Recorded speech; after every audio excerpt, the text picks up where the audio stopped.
أَلَمْ تَرَ إِلَى الَّذِينَ أُوتُوا نَصِيبًا مِنَ الْكِتَابِ يَشْتَرُونَ الضَّلَالَةَ وَيُرِيدُونَ أَن تَضِلُّوا السَّبِيلَ۔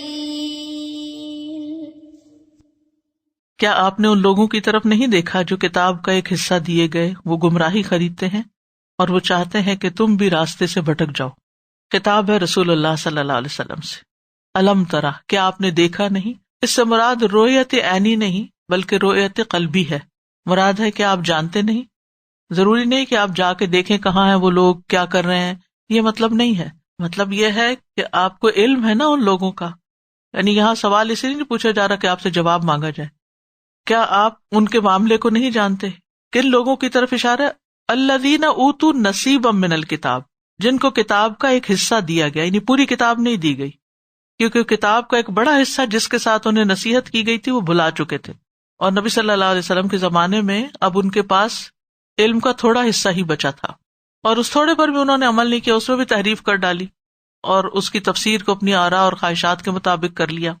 تو آپ نے دیکھا نہیں ان لوگوں کو جو کتاب کا ایک حصہ دیے گئے، یعنی پڑھے لکھے لوگ تھے، یشترون الضلالہ، وہ گمراہی خریدتے ہیں، یعنی اللہ نے اپنے رسول پر جو نازل کیا ہے حق اور ہدایت، اس کو چھوڑ کر وہ گمراہی کے خریدار بنے ہوئے ہیں، تحریف شدہ باتوں کو لیتے ہیں۔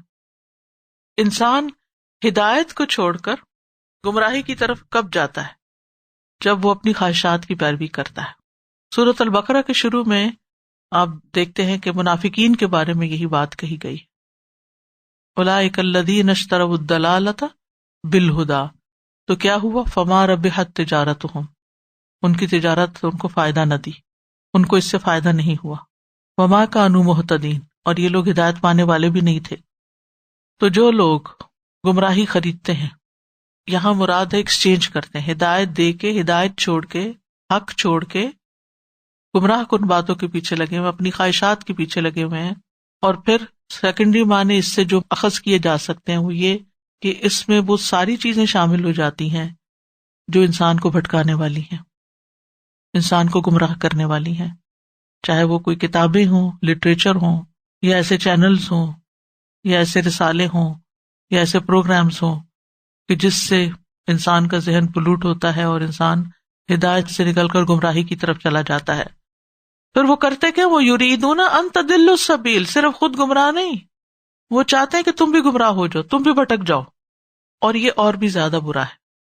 یعنی یہود جو تھے یہ حسد کی بنا پر خود بھی نہیں نبی صلی اللہ علیہ وسلم کی بات مانتے تھے اور دوسرے مسلمانوں کو بھی گمراہ کر رہے تھے۔ کیا طریقے تھے ان کے کچھ یاد ہے؟ اس میں کہتے تھے کہ صبح کے وقت ایمان لے آؤ اور شام کے وقت جو ہے وہ انکار کر دو۔ تو مسلمانوں کو ملنے والے فضل سے یہود جو تھے وہ حسد کرتے تھے۔ نبی صلی اللہ علیہ وسلم نے فرمایا یہود ہماری کسی چیز پہ اتنا حسد نہیں کرتے جتنا جمعہ کے دن پر حسد کرتے ہیں، جس کی ہدایت اللہ نے ہمیں دی اور یہ لوگ اس سے گمراہ رہے، اور قبلے سے جس کی طرف اللہ نے ہماری رہنمائی کی اور یہ اس سے گمراہ رہے، اور اسی طرح امام کے پیچھے آمین کہنے پر، اور اسی طرح سلام پر بھی۔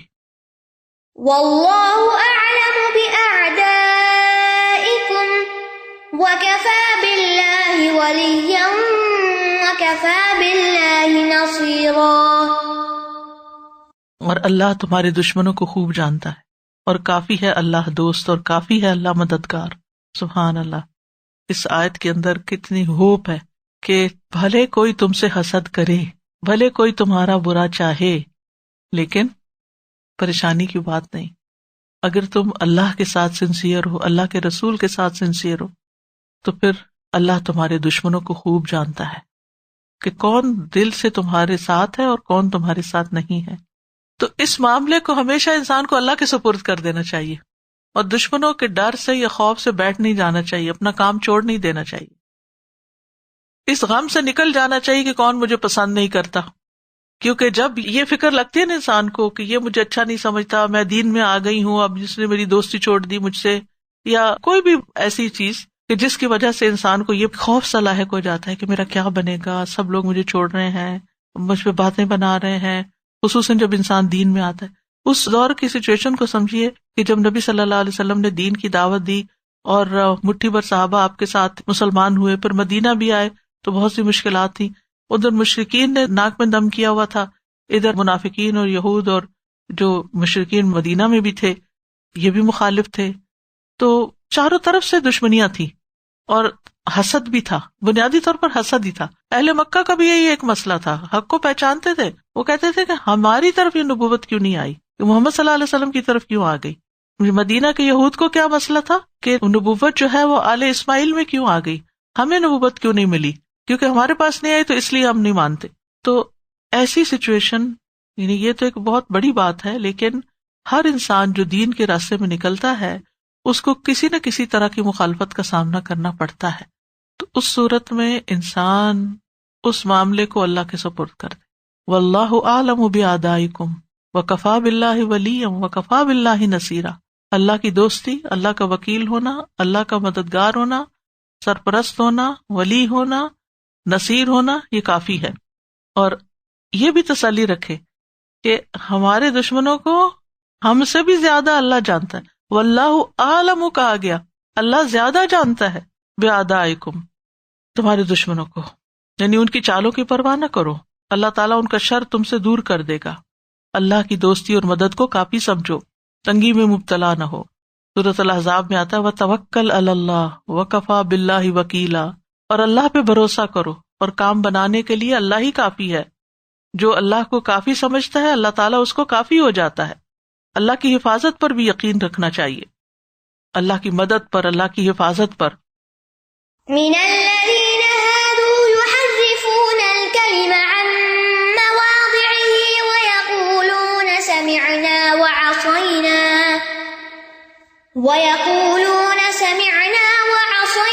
واسمع غير مسمع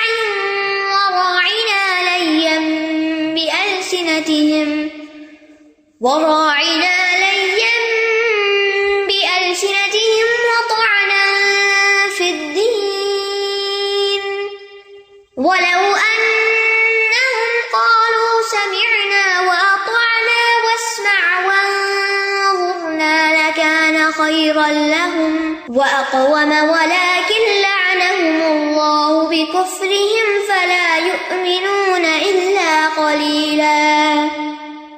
ان میں سے جو یہودی بن گئے، کچھ لوگ الفاظ کو ان کی جگہوں سے تبدیل کر دیتے ہیں اور اپنی زبانوں کو موڑتے ہوئے اور دین میں عیب لگانے کے لیے وہ کہتے ہیں سنا ہم نے اور نافرمانی کی ہم نے، اور سنو مگر نہ تم سنوائے جاؤ، اور رائے نہ کہتے ہیں، اور اگر وہ اس کی بجائے کہتے سنا ہم نے اور اطاعت کی ہم نے، اور سنیے اور ہماری طرف نظر کیجیے، تو یقیناً یہ ان کے لیے بہتر اور زیادہ درست ہوتا، لیکن ان کے کفر کی وجہ سے اللہ نے ان پر لعنت کی، لہٰذا وہ بہت کم ہی ایمان لاتے ہیں۔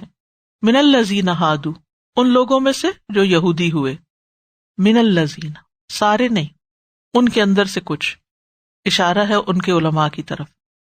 اور یہود کی وجہ تسمیہ کیا ہے کہ ہادہ یہود کا مطلب ہے توبہ کرنا، یعنی جنہوں نے توبہ کی تھی بچڑے کی پوجا سے۔ بہرحال یہ موسیٰ علیہ السلام کے ماننے والوں کے لیے استعمال ہوتا ہے۔ اور حوادہ محبت کو بھی کہتے ہیں، ایک دوسرے کے ساتھ محبت رکھنے کی وجہ سے۔ اللہ نے ان کا یہ نام نہیں رکھا تھا، یہ انہوں نے اپنے لیے خود پسند کیا۔ یحرفون الکلم عن مواضعہ، اب ان کے کام بتائے جا رہے ہیں کہ یہ کرتے کیا ہیں، کیا گمراہی خریدتے ہیں اور کس طرح دوسروں کو گمراہ کرتے ہیں۔ کلام کو اس کی جگہ سے ہٹا دیتے ہیں، یعنی کلمات الہی میں تحریف کے مرتکب ہوتے ہیں۔ تحریف دو طرح کی ہوتی ہے، لفظی یا معنوی، یعنی بات کو اس کی اصل سے پھیر دینا۔ یہود کی تحریف کیا تھی؟ ان کی کتابوں میں رسول اللہ صلی اللہ علیہ وسلم کی جو صفات بیان ہوئی تھی ان کے بارے میں وہ کہتے تھے کہ اس سے مراد آپ نہیں ہیں بلکہ کوئی اور ہے۔ وہ آپ کی ان صفات کو چھپاتے تھے، حالانکہ وہ صفات آپ کے علاوہ کسی اور پر فٹ بھی نہیں بیٹھتی تھی۔ وَيَقُولُونَ سَمِعْنَا وَعَصَيْنَا، اور وہ کہتے ہم نے سنا اور ہم نہیں مانتے۔ اور دوسری بات وَاسْمَعْ، اور سنو غیر مسمع نہ سنوائے جاؤ۔ اور تیسری بات وَرَائِنَا کہتے ہیں، لَيَّمْ بِأَلْسِنَتِهِمْ، اپنی زبانوں کو موڑ کر، یعنی جب کوئی حکم الہی سنتے تو بلند آواز سے کہتے سمعنا، اور آہستہ سے کہتے عصینا، یا دل میں کہتے سن لیا ماننا کوئی نہیں۔ آج بھی کئی لوگ ہیں اللہ کی بات سنتے ہیں اور دل میں ان کے کیا چل رہا ہوتا ہے، اور بہت مشکل ہے، یہ ہم سے تو نہیں ہوتا، ہم نے تو کوئی نہیں کرنا ہے، تو کسی اور کے لیے۔ اور اسی طرح یا پھر اطانا کا لفظ زبان کو مروڑ کر ایسے بولتے کہ جو عصینا اصل میں بن جاتا۔ دوسری ان کی حرکت یہ ہے کہ جب کوئی بات انہیں سمجھ نہیں آتی تھی تو کہتے تھے اسمع، سنیں، ہماری بات سنیں، اور دل میں کہہ دیتے تھے غیر مسمع، نہ ہی سنوائے جاؤ، نہ ہی تمہیں سنا جائے. یا یہ مانا ہوتا تھا کہ تمہیں کوئی خوشی کی خبر نہ ملے، سنو لیکن کوئی اچھی بات نہ کبھی سنو. اور تیسری حرکت کیا ہوتی تھی کہ رائنا کا لفظ استعمال کرتے تھے اور اس کو بھی رائنا کر دیتے تھے مڑوڑ کے زبانوں کو، جس کا مطلب ہے ہمارے چرواہے. اسی طرح سلام کو السلام علیکم کہ تم پر موت ہو کہہ کے زبان موڑتے تھے. اور اس پر وہ مشہور حدیث بھی ہے جس میں حضرت عائشہ رضی اللہ تعالیٰ عنہ بہت غصے میں آ گئی تو آپ صلی اللہ علیہ وسلم نے فرمایا کہ تم نے دیکھا نہیں کہ میں نے ان کو جواب دے دیا ہے، اور فرمایا رک جاؤ، بے شک اللہ فحش کلامی اور بےہودہ گوئی کو پسند نہیں کرتا. انہوں نے ایک بات کہی تو ہم نے انہیں اس کا جواب دے دیا، اب ہمیں تو کوئی چیز نقصان نہیں پہنچا سکے گی، البتہ ان کے ساتھ قیامت تک کے لیے یہ چیز لازم ہو جائے گی، کیونکہ نبی کی زبان سے ان کے لیے وہی الفاظ پھر گئے. وطعنا فی الدین، اور دین میں تان لگانے کے لیے، یعنی وہ یہ باتیں دین میں عیب لگانے اور دین کی تعلیمات کا مذاق اڑانے کے لیے کرتے ہیں. یعنی انہوں نے دین کو کھیل تماشا بنایا ہوا ہے. اور وہ اپنے ساتھیوں سے کہتے تھے اگر یہ نبی ہوتا اور ہم اس کو برا بھلا کہہ رہے ہیں تو پھر اس کو پتہ چل جاتا. تو اللہ سبحانہ تعالیٰ نے کھول کے بیان کر دیا قرآن مجید میں. تو یہ تانا دینا جو ہے، یا دین میں نقص نکالنا اور دین کا مذاق اڑانا، یہ کسی مسلمان کی صفت نہیں ہو سکتی. لیکن افسوس یہ کہ آج مسلمانوں کے اندر بھی بہت سے لوگ صریح قرآنی آیات کا مذاق اڑا رہے ہوتے ہیں، احادیث کا مذاق اڑا رہے ہوتے ہیں. تو یہ یہود سے سلسلہ چلا آ رہا ہے، یہ مسلمانوں کا شان نہیں ہے، صحابہ کا طریقہ نہیں تھا. وہ تو جو سنتے تھے وہ کیا کہتے، اللہ نے گواہی دی وقالوا سمعنا واطعنا غفرانک ربنا والیک المصیر. وہ تو اللہ سے ڈرتے تھے. تو اللہ تعالیٰ فرماتے ہیں وَلَوْ أَنَّهُمْ قَالُوا سَمِعْنَا وَأَطَعْنَا وَاسْمَعْ وَانظُرْنَا لَكَانَ خَيْرًا لَهُمْ وَأَقْوَمَ. اگر یہ کہتے ہم نے سنا اور ہم نے اطاعت کی اور آپ سنیے اور آپ ہماری طرف دیکھیے تو یہ ان کے حق میں زیادہ بہتر اور زیادہ درست ہوتا. یعنی یہ الفاظ استعمال نہ کرتے، ایسے کام نہ کرتے، لیکن انہوں نے یہ سب کیا کیوں؟ وَلَٰكِن لَعَنَهُمُ اللَّهُ بِكُفْرِهِمْ، ان کے کفر کی وجہ سے اللہ نے ان کو اپنی رحمت سے دور کر دیا، ان پہ لعنت کی. تو جس پہ اللہ کی لعنت ہو جائے تو پھر اس پر حق الٹ پلٹ ہو جاتا، اس کو حق نہیں سمجھ آتا، حق باطل دکھائی دیتا، باطل حق دکھائی دیتا ہے. تو اس وجہ سے پھر ان کے طریقے غلط ہو گئے. فَلَا يُؤْمِنُونَ إِلَّا قَلِيلًا، تو یہ ایمان نہیں لائیں گے مگر بہت کم. اس کے دو معنی، ایک معنی یہ کہ بہت تھوڑا ایمان لاتے ہیں، نہیں بہت تھوڑا مانتے ہیں، اور دوسرا یہ کہ ان میں سے بہت کم ہی ایمان لانے والے ہیں. یہود میں کہتے ہیں کہ 10 تک بھی تعداد نہیں پہنچی تھی جو نبی صلی اللہ علیہ وسلم پر ایمان لائے تھے. نصارہ میں سے بہت سے لوگ تھے لیکن یہود میں سے نہیں. وآخر دعوانا ان الحمد للہ رب العالمین. سبحانک اللہم وبحمدک، اشہد ان لا الہ الا انت، استغفرک واتوب الیک. السلام علیکم ورحمۃ اللہ وبرکاتہ.